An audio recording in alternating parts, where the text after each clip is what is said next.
신바람 사연 아파트. 오늘의 사연 시작하겠습니다. 안녕하세요. 결혼을 앞두고 있던 여자입니다. 저와 결혼할 남자친구와는 동갑이고 5년 긴 시간 동안 연애를 해왔습니다. 사실 처음 남자친구를 알게 된 건 그보다도 훨씬 일찍이에요. 재수학원에서 처음 만나게 되었고, 그때도 같은 대학교를 목표로 하고 있는 저와 남자친구 둘 다 서로에게 관심이 있었는데, 연애한다고 공부를 미뤄둘 수는 없어서 결국 만남까지 성사가 되지는 않았어요. 저는 재수해서 바로 제가 원하던 대학에 갈 수 있었고, 재수에 실패한 남자친구는 좋은 대학 들어가고 싶은 욕심에 1년 더해서 삼수까지 했습니다. 어쨌든 남자친구는 결국 보란 듯이 저와 같은 대학에 들어오게 되었고, 그때도 서로 자주 시간을 보냈지만 군대가 걸려 있어서 연애까지 발전하지는 못했습니다. 그리고 남자친구가 전역을 하고 난 뒤에는 저는 졸업반이었고, 남자친구는 아직 2학년이었어요. 저는 그때 따로 만나던 남자친구가 있었는데, 결국 지금의 남자친구와 이어지게 되었네요. 군대에 가버리면 저를 놓칠 수도 있을 것 같다는 생각에 저 때문에 억지로 군대를 미루고 미루다가 입대했다고 나중에서야 털어놓더라고요. 그런데 덕분에 복학 시기도 제대로 맞추지 못해서 남자친구는 입학도 늦었는데 졸업도 애매하게 늦게 했어요. 먼저 졸업한 저는 졸업 후 1년 뒤에 취직에 성공했고, 그 뒤부터는 연애를 하면서 남자친구 취업 뒷바라지를 해줬어요. 결국 남자친구는 대학교를 졸업하고 얼마 전 원하는 직장에도 들어가게 되었습니다. 저랑 같이 있기 위해 노력한 결과라고. 다 제가 있는 덕분에 원하던 대학에도 들어갔고 원하던 직장에도 들어가게 되었으니 제가 행운의 여신이나 마찬가지라고 말하며 프로포즈를 해왔습니다. 직장도 안정적이고 급여가 좋은 회사였고 남자친구 말대로 저랑 함께하기 위해 이렇게 노력을 해온 사람이니 결혼하면 저도 분명 행복하게 해줄 거라는 생각에 프로포즈에 응했어요. 그런데 프로포즈 받은 행복도 잠시. 결혼 준비하면서 이런저런 일 때문에 답답해 이렇게 사연 적어봤습니다. 예비 시부모님 처음 인사드리러 간 날이었어요. 외식을 하면 좋았겠지만 또다시 코로나가 유행을 하면서 방역수칙이 깐깐해져서 예비 시부모님 집에서 만남을 가졌습니다. 식사가 끝나고 어색한 분위기가 이어지는 가운데 텔레비전에서 요즘 하고 있는 사극 재방송이 나오더라고요. 낯가림 때문에 어색했던 상황인지라 다들 텔레비전만 보면서 시간 보내고 있었는데 아버님께서 저것 좀 보라고 여자가 탐욕스러우니 자식이 아버지 알기를 우습게 알고 형제끼리 칼부림을 하는 게 아니겠냐는 말을 하면서 예로부터 여자가 져줘야지 평화롭고 남자가 잘 된다는 이야기를 하시더라고요. 암탉이 울면 집이 무너진다는 말이 괜히 있는 게 아니라고 하면서 엄청 재밌는 말을 하신 것 마냥 혼자 껄껄 웃으셨어요. 안 그래도 어색한 자리였는데 그 말씀에 분위기까지 이상해지고 아버님께서는 누구에게라도 자기의 뜻을 동의를 받아야 했는지 어머님 옆구리를 발로 쿡쿡 찌르면서 내 말이 맞지? 하고 재차 확인을 하시더라고요. 어머님께서는 마지못해 그렇다고 해주셨고요. 아무리 자리가 어색한 상황이었다고 할지라도 그래도 첫 만남인데 구태여 저한테 저런 말씀을 하시는지 이해가 안 됐습니다. 그렇다고 제가 남자친구 잡을 듯이 하는 행동 한 번 한 적도 없고 티낸 적도 없는데 말이에요. 일부러 저러시나? 혹시 벌써부터 제 길을 누르시려고 그러나? 그런 생각이 들었습니다. 그래도 제가 할 말은 다 하고 사는 성격인데 아무렴 기분 나쁜 말을 들었다고 할지라도 예비 시아버지 되실 분인데 아버님 재미없는 농담에 말대꾸는 하지 않았지만 그래도 동의도 하지 않고 그냥 가만히 앉아 있었습니다. 남자친구는 나중에 저한테 그때 왜 그랬냐, 뭐가 문제냐 하면서 자기 부모님이 신경 써줘서 초대한 식사 자리인데 그렇게 똥 씹은 표정하고 있을 필요는 없지 않았느냐고 답답해하며 화를 냈습니다. 아버님 말도 말이지만 그런 식으로 나오는 남자친구 반응도 섭섭하더라고요. 그래서 저도 솔직히 첫 만남인데 저런 말씀 하시니 나도 좀 서운했다고 따졌더니 그게 뭐가 서운할 일이냐고 어른이 분위기 좀 어떻게 해보려 꺼낸 말인데 누가 농담 가지고 서운해하냐고 하는 겁니다. 오히려 대화가 멈추고 어색해진 상황에서 예비 며느리 될 제가 애교도 부리고 하면서 분위기를 띄웠어야 하는 거 아니었냐고 하더라고요. 얼마나 제가 거기서 불편한 티를 팍팍 냈으면 집안에서 가장 어른인 아버님이 그런 서투른 농담까지 했겠냐고요. 시댁이라고 벌써부터 그렇게 날 세우면 안 된다고 하는 거예요. 제가 성격상 낯도 많이 가리는 편이기도 하고 사실상 유학 생활까지 하면서 가장 어려웠던 게 어른을 상대하거나 하는 일이었습니다. 경험이 많지 않아서 그런 자리에서 제가 제대로 행동하지 못한 부분은 인정합니다. 그런데 아버님이 꺼낸 말은 분위기 전환을 위한 농담이라고 생각되지 않았어요. 그리고 아무리 제가 며느리 될 자식벌 같은 존재일지라도 그 자리에서 제가 애교 부리며 분위기를 전환시켜야 된다는 건 아무래도 이해가 가지 않았습니다. 하지만 남자친구 말대로 아버님이 아기를 가지고 한 말이 아니라는 해명을 듣기도 했고, 저도 불편한 기색을 숨기지 못한 잘못이 있었기 때문에 그날 일은 그냥 제 마음속에 묻어두기로 했습니다. 그런데 정말 어이가 없는 일이 처음 뵌 날 얼마 지나지 않아서 일어나고 말았어요. 결혼 준비를 하면서 결혼식장이나 기타 여러 가지들도 중요하지만 가장 중요한 건 아무래도 살 곳 아니겠어요? 저와 남자친구도 결혼하고 나서 살 집에 대해서 여러 가지 의견도 나누고 부동산도 다니면서 정말 서울 이곳저곳에 집이란 집은 다 알아보고 다니던 중이었습니다. 뭐든지 장점만 가지고 있는 집은 정말 찾기 힘들더라고요. 비교적 신축의 집값까지 적당한 곳은 위치가 참 애매해서 대중교통 타기도 번거롭고 회사에서도 멀었고요. 반대로 위치가 마음에 드는 곳은 마음에 드는 만큼 아파트가 구축이기도 하고 주차장 문제도 있었어요. 모든 걸 다 만족시켜줄 만한 집은 가격이 문제였고요. 신혼집 구하게 되면서 예비시댁에서도 어느 정도의 지원금을 마련해 주셨고 대출도 당연히 받을 계획이지만 10억이 넘어가는 집을 구할 방법은 없어 보였습니다. 결국 후보는 두 군데로 좁혀지게 되었어요. 출퇴근 위치도 좋고 재개발 예정지이긴 하지만 작은 집을 구하느냐 아니면 서울 근교 서부권이나 동부권 신도시에서 시작을 하느냐로요. 집을 알아보는 동안 마침 남자친구가 지내고 있던 월세 자취방이 계약이 끝나게 되면서 제가 전세로 살고 있는 원룸의 거실이 딸린 자취방으로 들어와 함께 지내고 있었습니다. 명절을 앞두고 있는 상황이었는데 남자친구가 집에는 안 가보느냐고 물어보더라고요. 저는 당연히 저희 부모님 집을 이야기하는 건 줄 알고 코로나가 유행이기도 하고 엄마가 몸이 약한 편이라 괜히 걱정이 돼서 올해는 안 갈 생각이라는 말을 했습니다. 그런데 남자친구가 너네 집 말고 우리 집 말하는 거라고 하더라고요. 아무리 결혼을 약속한 사이지만 아직 결혼도 하기 전인데 친척들이 다 모인다는 시댁에 제가 왜 가야 하는지도 모르겠고 또 제가 친정에 가지 않는 이유 중에 하나가 괜히 사람 많은 곳 다녀왔다가 코로나라도 걸릴까 봐인데 정말로 만에 하나 그렇게 된다면 건강 상하고 같이 있던 사람들 불편하고 그게 무슨 난리겠어요? 그래서 그 두 가지 이유를 대고 가지 않겠다고 했습니다.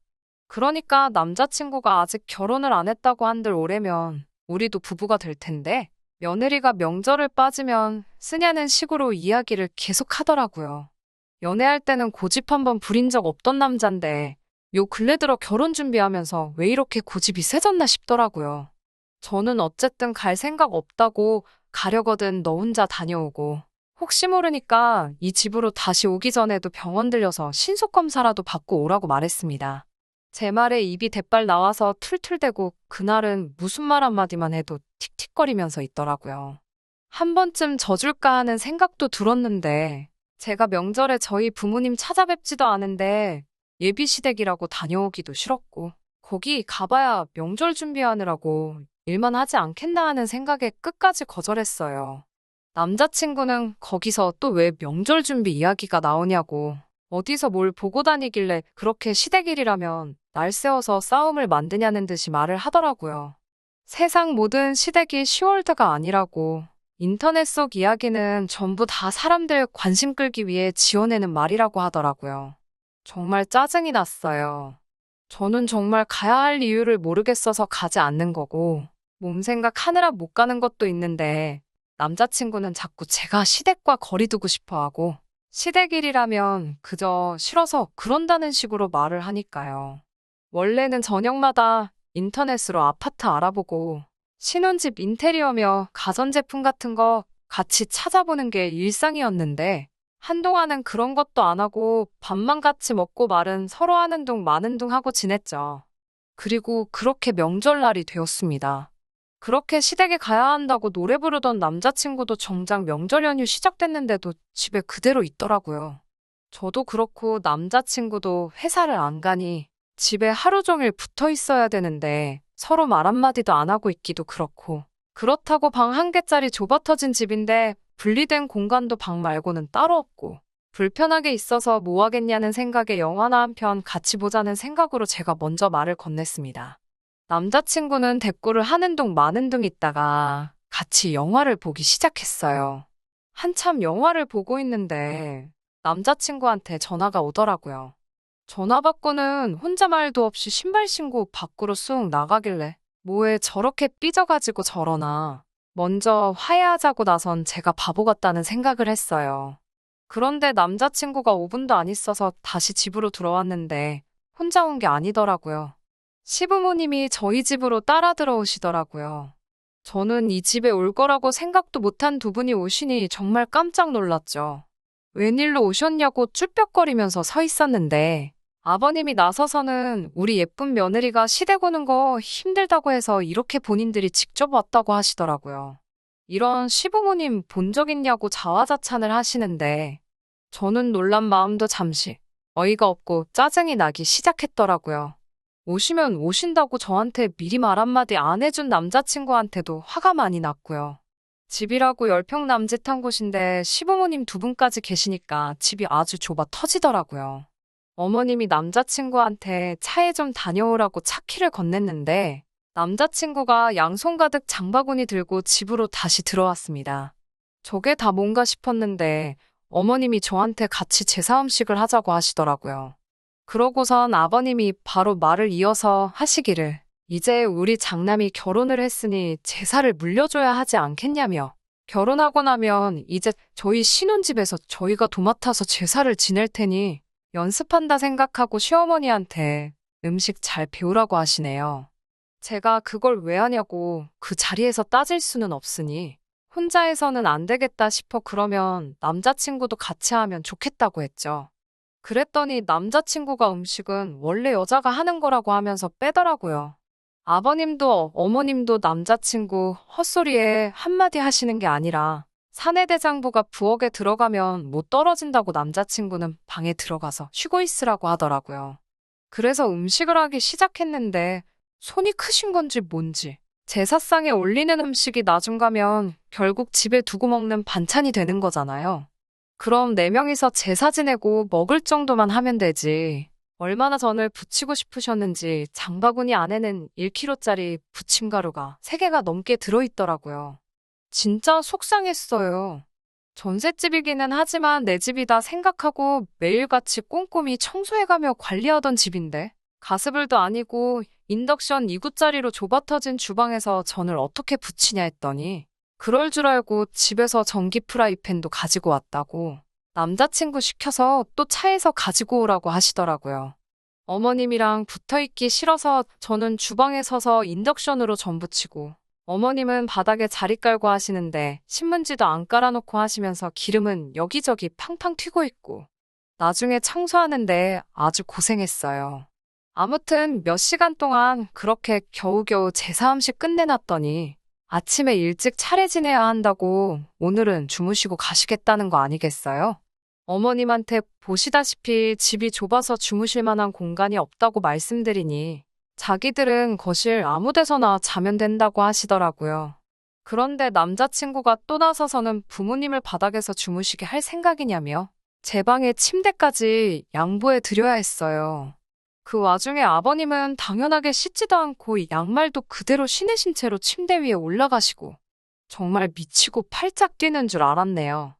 여기서 끝이었으면 그냥저냥 예비 시부모님 돌아가시고 나서 남자친구한테 한 소리하고 끝냈을 수도 있을 일이었는데 이건 그냥 시작에 불과하더라고요.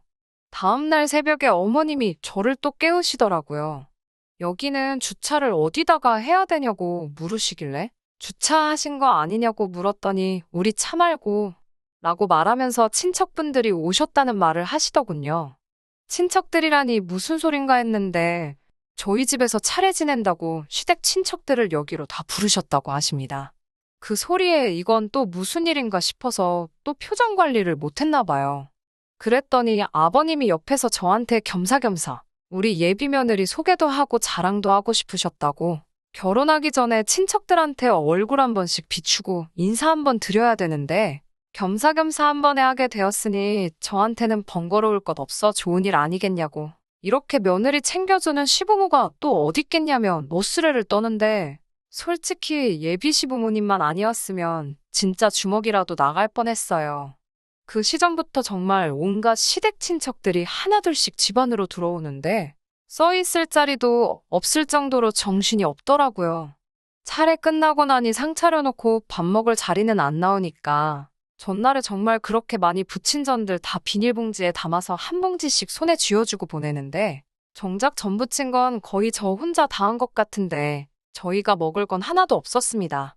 남편은 그 와중에 친척형들하고 술 한잔 마시고 온다고 밖으로 나가고 십수명의 사람들이 휩쓸고 간 저희 집은 엉망이 되었는데 치울 생각하니 한숨조차 안 나오더라고요. 그리고 혼자 신나서 술 잔뜩 처먹고 온 남자친구하고 정말 대판 싸웠어요. 이 좁아터진 집에 그 많은 사람을 부를 생각을 다 하냐고. 결혼 전이라 시댁 안 간다는 말에 삐져가지고는 무슨 사람 먹이려고 어디 작정하고 버린 일이냐고. 10년을 알아오고 5년간 연애한 그 사람하고 똑같은 사람이 맞냐. 사람이 갑자기 변한 거냐 아니면 여태껏 본성을 숨겼던 거냐. 정말 파혼까지 할 기세로 속에 담아두었던 말 전부 다 꺼내서 했습니다. 파혼 이야기까지 오가기 시작하니 그제서야 남자친구가 무릎을 꿇고 저한테 빌더군요. 시부모님 말이 여태껏 자기가 저를 쫓아다녔다는 사실에 결혼하면 주도권은 저한테 있겠다, 뭐 이런 말씀을 하셨다나요. 그래서 일부러 더 세게 나왔다고 합니다. 본심은 아니었다고요. 여태껏 제가 알던 사람으로 돌아올 테니 한 번만 용서해달라고 빌더라고요. 그놈의 정 때문인지 정말 자초지종 처음부터 끝까지 설명하고 싹싹 비는 모습에 마음이 약해져서 사과를 받아줬습니다. 그냥 받은 건 아니에요. 시부모님이 그렇게 나오셨다는 사실이 신경이 쓰였고 주도권 이야기로 뒤에서 남자친구를 조종했다는 사실은 용서가 되지 않았어요. 어차피 결혼하면 시부모님하고 사는 거 아니니까 적당히 할 도리만 하고 거리 두고 지내면 된다고 생각했죠. 얼마나 아니란 생각이었는지 참 후회가 되네요. 결혼하면 제사 물려받을 생각 없다. 혼인신고는 곧바로 하지 않고 지켜보다가 정말 약속들을 지키고 있는 것 같으면 그때 가서 하겠다고요. 당연히 시댁에 방문하는 건 남자친구 혼자서만 하기로 약속받았고 신혼집의 경우에는 남자친구의 명의로 해주되 제가 모은 돈이나 친정지원금 한 푼 들이지 않기로 했어요. 친정지원금은 제가 따로 가지고 있다가 혼인신고 올리고 나면 그때가 돼서 남아있는 대출금을 갚든 어떻게든 집에 관련된 자금으로 쓸 테니 명의도 그때 가서 공동명의로 바꾸자고 했지요. 그렇게 폭풍 같은 날이 지나고 남자친구도 다시 원래 모습으로 돌아온 듯 했고 그 이후로는 예비 시부모님과도 적당히 거리 두고 지내며 결혼 준비 관련된 부분에서만 전화로 이야기한다던가 하는 식으로 지내고 있었습니다. 그리고 결국 파혼하게 되었어요. 바로 얼마 전 이야기입니다. 남자친구가 그때쯤부터 약간 정신 빠져 있고 넋나간 사람처럼 지내고 있었어요. 평소랑 다른 모습에 걱정이 돼서 무슨 일 있냐고 물어봐도 아무 일 없다고만 대답하고 잠깐 괜찮은 척 하고 나서는 다시 또 축 처져 있더라고요. 안 좋은 일이 있겠다는 건 짐작하고 있었는데 이런 일인지는 상상도 못했네요. 휴일날이었는데 시부모님이 또 연락도 없이 저희 집으로 찾아오셨더라고요. 남자친구한테 무슨 일이냐고 따져 물을 새도 없이 들이닥치셔서는 저보고 돈을 내놓으라고 하시는 거예요. 갑자기 돈을 내놓으라니 무슨 일인가 싶었죠. 남자친구는 안색이 창백해져 있고 그제서야 모든 사실을 제게 말해주더라고요. 남자친구가 시댁에서 집 구하라고 지원해준 돈과 자기가 결혼 자금으로 모아놓은 돈을 코인과 주식으로 날려먹었다고 합니다. 반토막이 났으면 차라리 괜찮았을 거예요. 그냥 그 돈이 전부 휴지 조각이 되어버렸다고 하더군요. 저도 정신이 아찔해져서 이게 무슨 일인가 정신이 없어 있는데 아버님이 여자 잘못 들여가지고 아주 집안꼴을 말아먹는다고 성질을 부리시더라고요. 그게 왜 저 때문이냐고 하니까 남자친구가 하는 말이 가관이었습니다. 제가 좁은 집이 싫다고 했고 집을 자기 혼자서 구하라고 했다고 말하면서 그것 때문에 자기가 주식과 코인에 손을 댄 거 아니겠냐고. 따지고 보면 전부 다 제 잘못이라고 하는 거예요. 아버님도 한술 더 떠서 처음 봤을 때 자기가 말한 거 기억 안 나냐고. 여자가 탐욕적이라서 이 사단이 난 거 아니겠냐고 저한테 호통을 치시더라고요. 이래서 여자 말 듣지 말라고. 집안은 남자가 주도권을 잡아야 사는 거 아니겠냐고 하면서 내 욕심 때문에 이렇게 된 거. 당연히 우리는 우리 아들하고 저를 결혼시킬 생각 없고 너 때문에 큰 돈을 날렸으니 그 돈을 저보고 보상을 하라고 하는 거예요. 어이가 없어서 진짜. 그동안은 예비 시부모님이라 말을 아꼈지만 제가 먼저 파혼 이야기 꺼내기 전에 결혼시킬 생각 없다고 하셨으니 이제 예비 시부모님이 아니라 그냥 남이잖아요. 저도 더 이상 참을 거 없다고 생각해서 한마디 던졌습니다. 주제도 모르고 결혼을 해준다니 안 해준다니 말하지 말라고요. 그동안 제가 그쪽 아들 이끌어줘서 대학도 가고 좋은데 취직도 한 거 아니겠냐고. 알고 봤더니 아주 근본부터 못 써먹을 놈이었는데 그래도 어떻게 사람 구실하게 만들어놨더니 부모가 나서서 애를 다시 모질이 천치로 만들어 놓은 거 아니냐고. 그리고 저는 좁은 집에 살기 싫다고 한 적도 없고 이 좁아터진 원룸에 온 식구들 다 초대해서 그 소리 나오게 한 거 다 아줌마 아저씨 잘못 아니냐고 따졌어요. 자식 농사 잘못 지은 걸 왜 내 탓으로 하냐고. 이제는 결혼해달라고 빌어도 저도 할 생각 없으니 모자란 당신네 아들 데리고 꺼지라고 소리를 질렀어요. 아줌마 아저씨라고 부르는 게 뭐가 그렇게 열받았는지 부들부들대면서 벽을 주먹으로 내려치더라고요. 언성이 높아지고 하다 보니 이웃의 신고로 경찰까지 출동하고 아주 난리도 아니었습니다.